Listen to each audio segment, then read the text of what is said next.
பிரியமானவர்களே, மறுபடியுமாய் உங்கள் யாவரையும் இயேசுவின் இனி நாமத்தில் வாழ்த்துகிறேன். கர்த்தர் உங்கள் ஒவ்வொருவரையும் ஆசீர்வதிப்பாராக.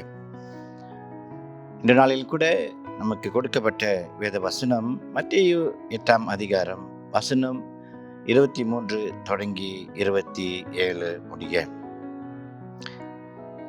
ஆண்டவராக இயேசு தன் சீஷர்களோடு படகில் ஏறி அக்கறைக்கு சொல்கிறதை நாம் வாசிக்கிறோம். அப்பொழுது படகு அலைகளால் மூடப்பட்டு அமிழத்தக்கதாக இருக்கிற வேளையிலே சீஷர்கள் இயேசுவினிடத்தில் வந்து, ஆண்டவரே, நாங்கள் மடிந்து போகிறோம், எங்களை ரட்சியும் என்று சொல்வதை நாம் பார்க்கிறோம். அப்பொழுது சீஷர்கள் இயேசுவிடம் விரைவாய் வந்து அவர்கள் பயந்ததை நாம் இங்க பார்க்கிறோம். இயேசுவானவர் அவர் ஆண்டவர், அவர் கர்த்தர், அவர் சகலத்தையும் படைத்தவர் என்பது சீஷர்களுக்கு நன்காய் தெரியும். ஆயினும் பயம் என்று வரும்போது அவர்கள் எல்லாவற்றையும் மறந்துவிட்டு இயேசுவிடத்திலே ஓடி அவரை எழுப்புகிறதை பார்க்கிறோம். வசனம் நமக்கு சொல்லுகிறது, அவர் நமக்கு பயமுள்ள ஆவியை கொடாமல் தெளிந்த புத்தியும் தெளிந்த ஆவியையே கொடுத்திருக்கிறார் என்று 2 தீமோத்தேயு 1ஆம் அதிகாரம் 7வது வசனத்திலே நாம் பார்க்கிறோம். இந்த பயம் என்பது ஒரு பெரிய நம்முடைய வாழ்க்கையே அது அழித்து விடும். அது ஒரு விஷம் போன்ற ஒரு காரியமாக இருக்கிறது. நம்முடைய வாழ்க்கையிலே கிறிஸ்தவர்களாகிய நாம் இயேசுவை சார்ந்திருக்கும் போது, இயேசுவிடத்திலே நாம் வாழும்போது, இயேசுவை நாம் பற்றியிருக்கும் போது, இயேசுவை நன்கு அறிந்திருக்கிற போது நாம் பயப்படுவதற்கு ஒன்றுமே இல்லை. ஏனென்றால் அவர் நம்மோடு இருக்கிறார். சீஷரிடத்திலே அவர் படவில் போகும்போது அவரோடு இருக்கிறதை அவர்கள் அறிவார்கள்.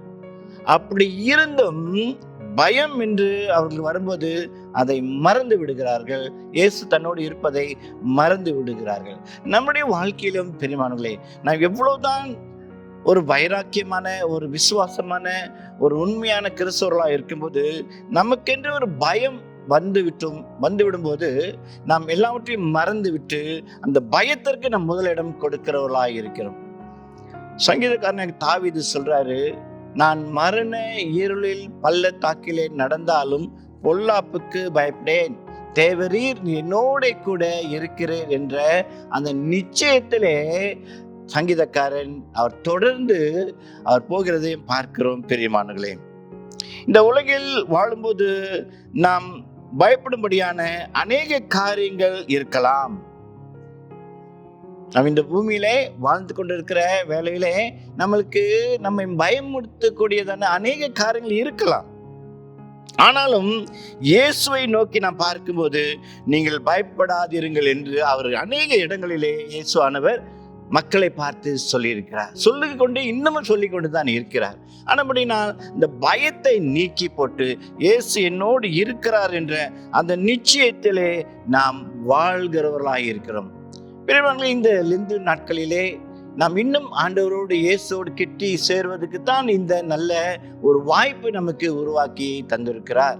40 நாள் அளவும் அவரோடு அமர்ந்து அவரோடு இசைந்திருந்து வார்த்தைகளை வாசித்து தியானிக்கும் போது அவர் உங்களுக்குள் இருக்கிறதை நீங்க உணர முடியும்.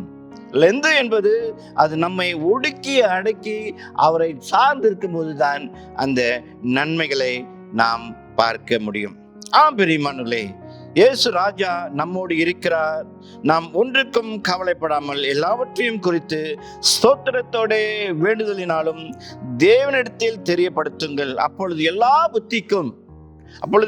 புத்திக்கும் மேலான தேவ சமாதானம் உங்கள் இருதயங்களில் கிறிஸ்து இயேசுக்குள் காத்து கொள்ளும் என்று வசனத்திலே நமக்கு சொல்லி இருக்கிறபடினால் எதற்கும் கவலைப்படாமல் பயப்படாமல் நம் தேவனை மட்டுமே சார்ந்திருப்போம். இயேசுவே உங்களை ஆசீர்வதித்து பராமரித்து காத்துக் கொள்வாராக.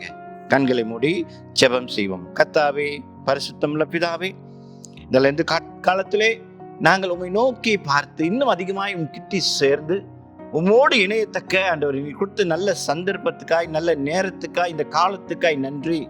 தொடர்ந்து நாங்கள் எல்லா பயத்தையும் நீக்கி நீர் எங்களோடு இருக்கிறீர் என்ற அந்த உறுதியத்திலே நாங்கள் வாழ தொடர்ந்து எங்களை பலப்படுத்தும், வழி நடத்தும். இயேசுவின் நாமத்திலே ஜெபிக்கிறேன் நல்ல பிதாவே, ஆமீன்.